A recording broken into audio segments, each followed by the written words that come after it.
சத்தம் குளவை சத்தம் கோவில் வாசல் முழங்க வாரா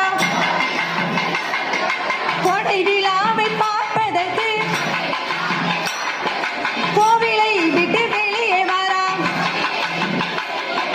அத்த ஜாம வேளையிலே